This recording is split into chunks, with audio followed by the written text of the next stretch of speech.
السلام عليكم ورحمة الله. الكثير منكم طلب مراجعة هاتف شاومي 14 ألترا، ولكن ما حبيت أعمل مراجعة تقليدية لهذا الهاتف، حبيت أعمل مراجعة خارقة. راح نقارن بينه وبين هاتف سامسونج S24 ألترا من كل شيء تقريبا، من ناحية التصميم، الشاشة، الأداء، الكاميرات، المعالج، كل شيء تقريبا. ما راح أترك صغيرة أو كبيرة إلا أركز عليها. وأيضا راح نبين نقاط القوة ونقاط الضعف في كلا الهاتفين. لذلك إذا أعجبك هذا الفيديو أتمنى منك أنك تشترك معي بالقناة وتفعل الجرس، وما تنسى تضغط زر الإعجاب. أنا معكم علي سهيل، بسم الله نبدأ. أكيد شفتم مراجعات كثيرة لهاتف S24 ألترا، لذلك راح نتكلم قليلا عن هاتف شاومي 14 ألترا الذي يأتي بنفس صندوق هواتف شاومي الرائدة، التي يأتي بداخلها غلاف بلاستيكي شفاف بالإضافة لدبوس سيم كارد مع كابل USB Type C وشاحن بقدرة 90 واط. يأتي الهاتف باللون الأزرق مع ظهر من الزجاج اللامع وكاميرات دائرية كبيرة نوعا ما، ومحمي بطبقة حماية من نوع شيلد جلاس من إنتاج شركة شاومي. أما هاتف S24 ألترا فهو يحتوي على أحدث طبقة حماية من نوع كورنينج غوريلا جلاس أمورو من الأمام والظهر، والذي يأتي بإطار من التيتانيوم من الدرجة الثانية. أما هاتف شاومي 14 ألترا فيأتي بإطار من الألمنيوم، ويوجد نسخة أخرى منه تحتوي على إطار من التيتانيوم من الدرجة الخامسة، ولكنه أغلى، لذلك اكتفيت بنسخة الألمنيوم. ولكن بصراحة لم يعجبني تصميم الهاتف، وأميل شخصيا لتصميم هاتف S24 ألترا، وخاصة من ناحية الإطار مع هذا الانحناء من جهة الكاميرات، والكاميرات بارزة بشكل كبير بالمقارنة مع S24 ألترا التي تبدو أجمل على أي حال. من حيث جودة البناء يتفوق S24 ألترا من الجهة العليا. يحتوي S24 ألترا على نطاق هوائي بالإضافة إلى ميكروفون عزل الضوضاء، وأما شاومي 14 ألترا فيحتوي على خطين هوائيين بالإضافة لمكبر الصوت الثانوي الموجود بجانبه ميكروفون عزل الضوضاء. أما S24 ألترا فيعتمد على سماعة الأذن لإنتاج صوت ستيريو، ولكن لدى شاومي مصدر مستقل بالأعلى وأيضا من الأسفل لإنشاء صوت ستيريو. من الجانب الأيسر يحتوي كلا الهاتفين على زر الطاقة وأزرار رفع وخفض الصوت، وهي أفضل في شاومي التي تأتي متقاربة، بينما في سامسونج فهي متباعدة ومرتفعة بعض الشيء ويصعب الوصول إليها أحيانا. ولا يوجد أي أزرار على الجانب الأيمن، ومن الأسفل يوجد مدخل الشحن وميكروفون المكالمات بالإضافة لمدخل شريحتي السيم كارد وفتحة مكبر الصوت الرئيسي، وخطين هوائيين في كلا الهاتفين. ولكن ما يميز هاتف سامسونج S24 ألترا هو قلم الإسبين الذي يعتبر نقطة قوة بالمقارنة مع جميع الهواتف الأخرى.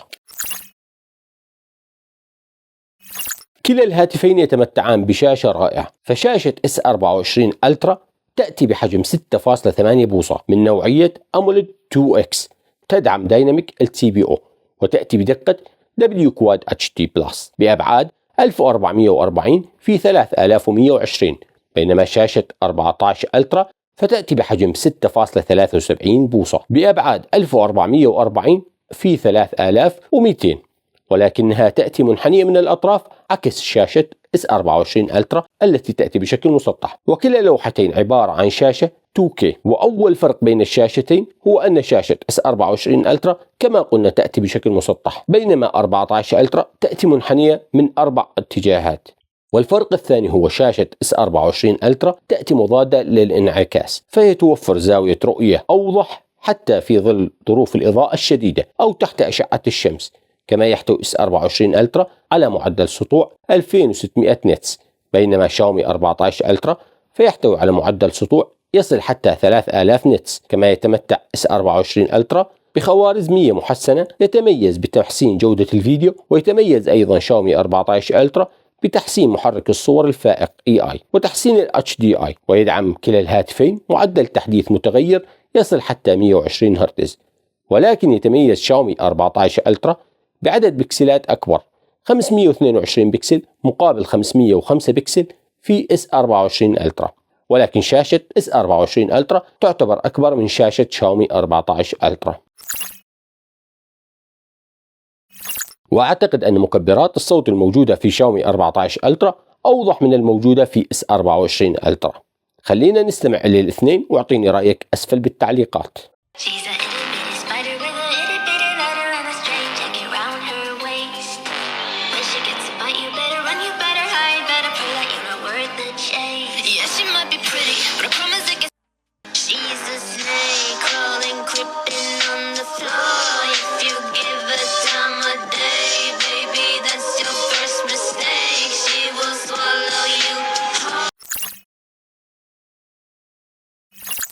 خلينا نتكلم عن المعالج، حيث يأتي كلا الهاتفين بمعالج سناب دراجون 8 الجيل الثالث، ولكن النسخة الموجودة في هاتف سامسونج معدل عليها ومخصصة لأجهزة سامسونج، حيث تم رفع بريمر كور إلى 3.39 جيجا هرتز، بينما العادي هو 3.3 جيجا هرتز، ولكن الأنوية البقية تم تقليلها 100 ميجا هرتز، وأعتقد أن هذا لتقليل الحرارة المنبعثة في الهاتف. قد حصل هاتف S24 ألترا على أكثر من 1,922,000 نقطة في اختبار بنشمارك انتوتو، بينما هاتف شاومي 14 ألترا فقد حصل على أكثر من 2,000,000، ويمكن اللعب على كلا الهاتفين على أعلى إعدادات.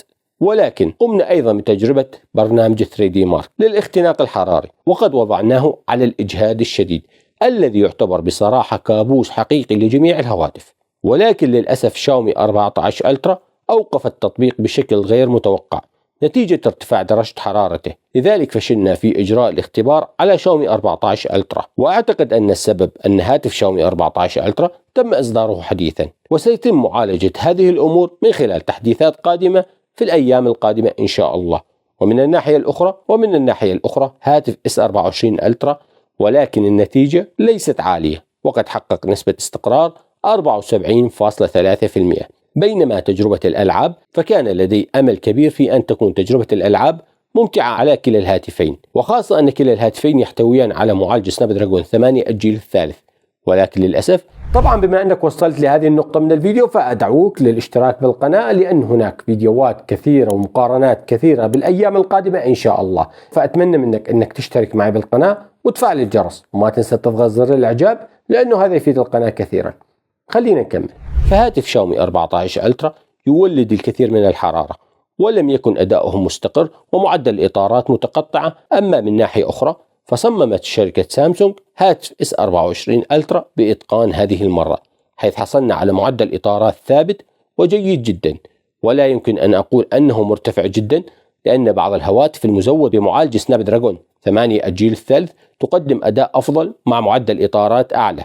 ولكن من حيث الاستقرار يمكنني مقارنة أداء S24 ألترا مع هاتف ريد ماجيك 9 برو بلس وأسوس روج فون 8 برو، حتى بعد ممارسة الألعاب لساعات لا يوجد أي إشارة إلى التأخير، ولكن قد ترتفع درجة حرارة الهاتف قليلا، وهذا أمر طبيعي بالنسبة لجميع الهواتف في الوقت الحالي. ولكن لا يصل الأمر إلى درجة حرارة هاتف شاومي 14 ألترا. ولكن الشيء الجيد أن كلا الهاتفين يتمتعان ببطارية بحجم 5000 ملي أمبير. ولكن ما يميز هاتف شاومي 14 ألترا وجود شاحن بقدرة 90 واط موجود في العلبة، وأيضا دعم الشحن اللاسلكي 80 واط والشحن العكسي 10 واط.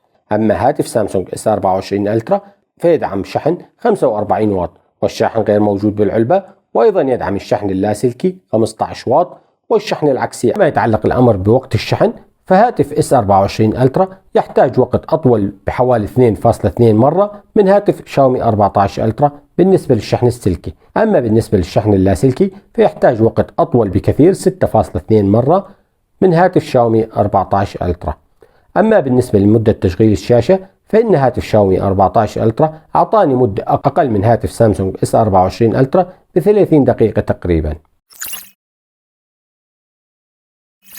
أما بالنسبة لواجهة التشغيل تعتمد على كل شخص، فكلا الهاتفين يعتمدان على نظام أندرويد 14 مع اختلاف الواجهات. فشاومي 14 ألترا يحتوي على واجهة هايبر أو إس، أما S24 ألترا فيحتوي على واجهة One UI 6.1 والتي تقدم مميزات أكثر بكثير من واجهة شاومي، وخاصة مع دعم الذكاء الاصطناعي في الوقت الحالي. الأمام فكلا الهاتفين يتمتعان ببصمة مدمجة بالشاشة، ولكن ما يميز S24 ألترا وجود بصمة بالموجات فوق الصوتية، وهذا ما يؤمن أمان أكثر في فتح القفل.